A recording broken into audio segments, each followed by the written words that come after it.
to the second annual F1 Tipster video. Last year's, I suppose you could call it a bit of a success. So thanks to everybody who followed it from last year and gave me all the good words that I've received, and for pretty much forced me to do a second video. So thanks for that, and I would like to apologise for how late in the season it is, but this is the time when we get the best value. Also, it's Paddy's Day here, so I'm going to keep things short and sweet so I can get the pub quick. So we've had 2 testing sessions already this season. We've had a pre-test shakedown in Barcelona, which was no filming, so less said about that the better. And then we had a good test in Bahrain. So what that's shown us is that there's still a lot of uncertainty. The cars have lots of issues with them. Porpoising is one of them. Whichever team can minimise that or minimise any of the other issues with the new cars should cause for a bit of uncertainty. Also, it looks like the cars are able to follow each other a good bit closer, so that'll be great. But as you're all F1 fans now, you know that, and that's not the reason you're here. You're here for me to tell you what to bet on. So let's try to take advantage of the uncertainty. But before we get into season-long bets, we're going to look at one bet that is only for this weekend. This weekend there is one bet around that I think is completely wrongly priced. It looks like Red Bull and Ferrari are a good bit clear of the field. Mercedes might actually only be just ahead of the midfield. They've got a bit of work to do with their outside pods on the car. So Red Bull being about 0.7 of a second faster than Ferrari around Bahrain at the moment, and Ferrari aren't bringing upgrades for the first few races anyway. So at the moment, Red Bull look clear at best. Although Verstappen is being given the better car this weekend, that's been priced into it. He's about 2-1 to win it, but that doesn't affect his teammate's chances. His teammate is 22 to 1 actually as of this morning. Somehow he's on the drift. 22 to 1, 3 places each way. We're lucky to be able to get 3 places each way. I'm not imagine the bookies are going to stop doing that if a team becomes dominant. But 22 to 1 each way for Checo Perez. I'm gonna actually, you know what? I was gonna let these people tell you about the bet. Darren, any advice? Checo Perez, he's 20 to 1 in Bahrain this weekend. Win only or each way? Each way, definitely 3 places. He's absolutely nailed on to hit the podium. Checo Perez, you're right, 20 to 1. Checo Perez, 20 to 1 each way, Bahrain this weekend. Just say Checo Perez, 20 to 1. Checo Perez, 20 to 1. Sergio Perez, Bahrain, each way, lads. Checo Perez in Bahrain, 20 to 1 each way. Checo Perez in Bahrain each way. My tip for this F1 season is to back Sergio Perez to win the Bahrain Grand Prix. He's 20 to 1 on Bet365 and you get 3 places on the each way as well. And the Red Bull does look like the fastest car, so you hope they be a 1-2 in Bahrain. They look ahead of the Ferrari and the Mercedes after testing, so hopefully he'd just be competing with Max. And a lot of people would just say Max is going to beat him after the last year, seeing how much better Max was. But the Red Bull was designed to fit Max's driving style for the last 2 years. You've seen that with Gasly and Albon. They couldn't compete with him at all. But new car this year, hopefully now Perez can step up and compete with him. So Forza Checo. So yeah, I'm not saying that Perez is going to beat Verstappen this weekend. I don't see any reason why he would. Maybe just the fact that this car is going to be different last year. They're not going to build the car just for Max as they've done the past few seasons. Maybe he gets a bit closer to Max this year. Maybe he does beat him in the end.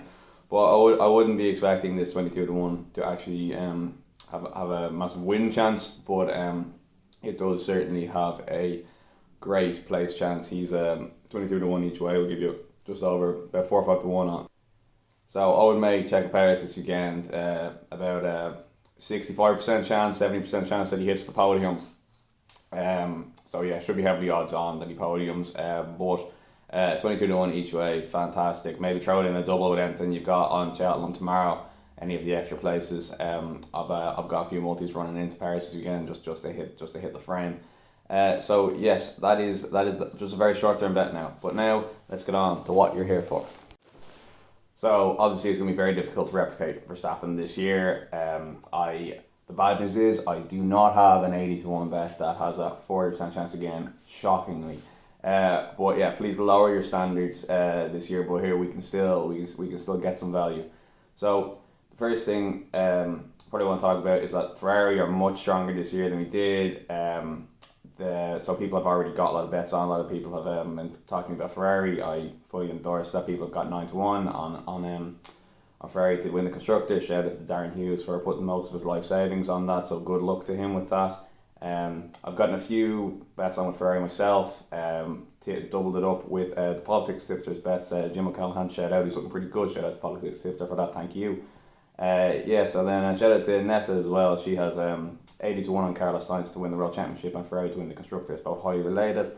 Would endorse anybody who's back Ferrari, although now I do think the value's gone in Ferrari. They are 3 to 1 to win the constructors.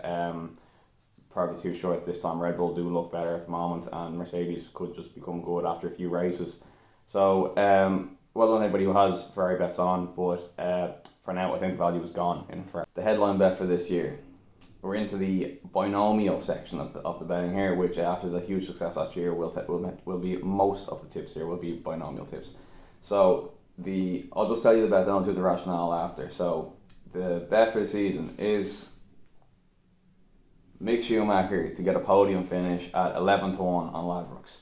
So the reason behind this is I'm all in on Haas this year. The bookies have completely underrated them because of how bad they were last year. I knew this would happen as well. So yeah, Haas, as a testing, actually look like they've got a pretty fast car. They look to be about the 5th or 6th best.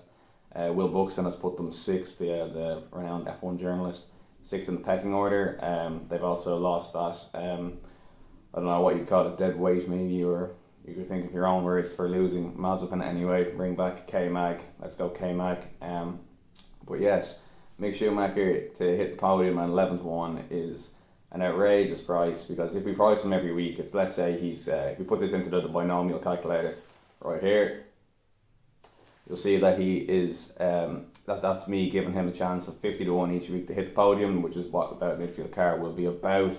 And with the budget cap and all that, their extra win time tunnel, that might come down throughout the season.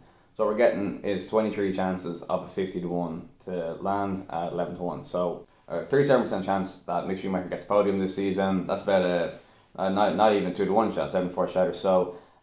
So yeah, and that's before factoring in if he gets shot in a Ferrari for either the driver's testing positive for COVID, or any other reason why they might miss a race. So yes, Mick Schumacher to get a podium this season at 11 to 1. I'm full in on Haas this year. I've gone for the whole hog. I have backed Haas to finish in the top 5, and the constructors at 35 to 1. Which should mean that they'll be in the mix with it. Do I think they'll do it? No, but I think they have a much greater chance than 35 to 1 to get it. I think there's still 16 to 1, maybe that could be boosted up a little bit on Ladbrokes.